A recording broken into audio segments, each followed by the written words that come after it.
Hi guys, welcome back to day 4 of the wedding planning workshop. Today we are going to talk about one of my favorite subjects, and that is the design. And so I'm going to show you how to define your wedding vision and also how to create the design board for your wedding. So I'm going to pull up my presentation all about how to define your wedding vision. Hide video panel, present. There we go. Okay, so first thing you're gonna do is head on over to Pinterest and start pinning everything, anything and everything that you love. And I recommend that you put a comment underneath that says, maybe pink anthurium, so that you know that you like that specific flower instead of the entire bouquet, because I promise you that when you go back in a few weeks or a few months, you're not going to remember exactly why you pinned that particular photo. And I have here that it's good to pin to various boards or sections, and that is helpful if you're pinning a ton of things. But what I generally like to do is pin everything to one board. And then as I mentioned in a minute, I wait and I let it simmer. I go back, I see how I like everything, and then I pin them to individual sections or individual boards to organize everything.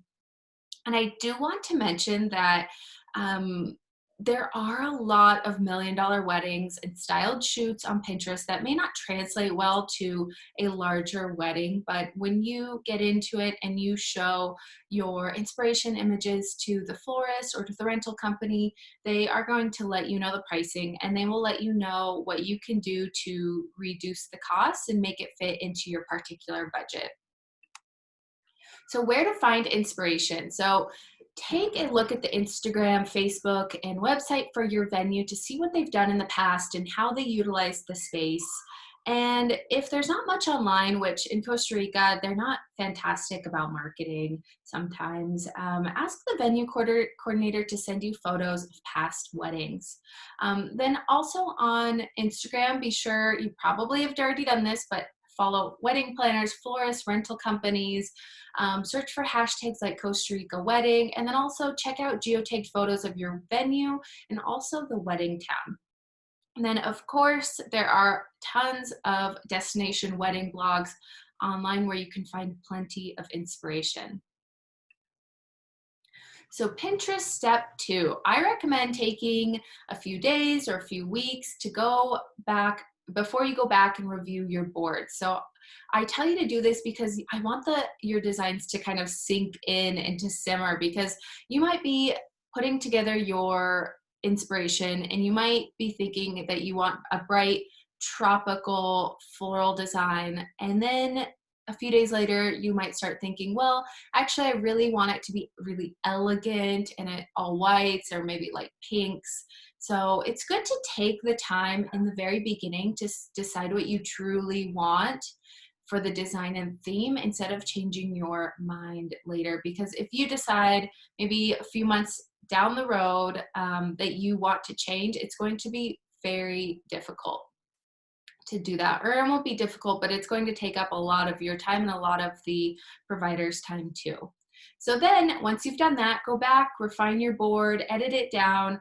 I recommend either pinning everything that you love from your first board to different sections, or pinning the ones you love to an entirely new board.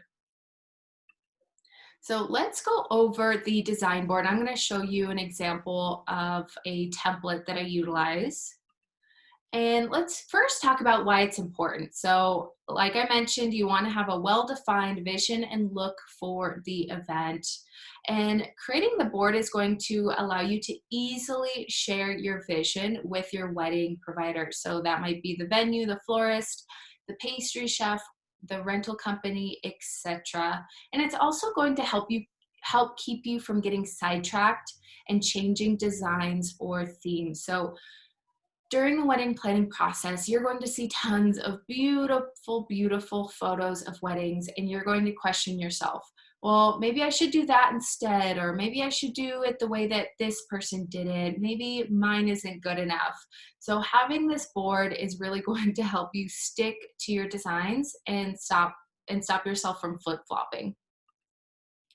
So I am going to stop this share. I'm going to head over to Canva. So I used to use Google Slides to create it, but I found that this is so much easier. Okay, share board.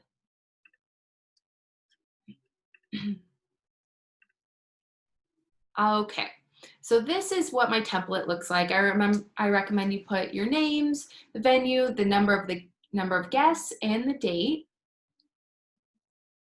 Then I recommend that you define the theme, note the venue again. Right here is where I would recommend that you put, you know, if you're having your ceremony on the beach, note that. And then if the reception is at the restaurant, note that. Note where the cocktail hour is too. So your providers are all on the same page and that all of that information is all in one place. The elements, so this could be light woods or dark woods. This could be that you really want a lot of metals or you want lots of greenery. Just details like that. And then the accents would be if you want silver or gold, copper or iron. Good to note that so that your providers know. And so here is the color motif. I like to put a few photos in here and then pull from those colors. So one of the nice things about Canva that's pretty cool is you can go in and click the color. And if you scroll down, it'll show you the photo colors. So it'll pull the colors from all of the images that you have pulled into your presentation. And then first I start with the florals. So this is for the personal florals, and I always put a description. Boutonniere, normally I have a welcome.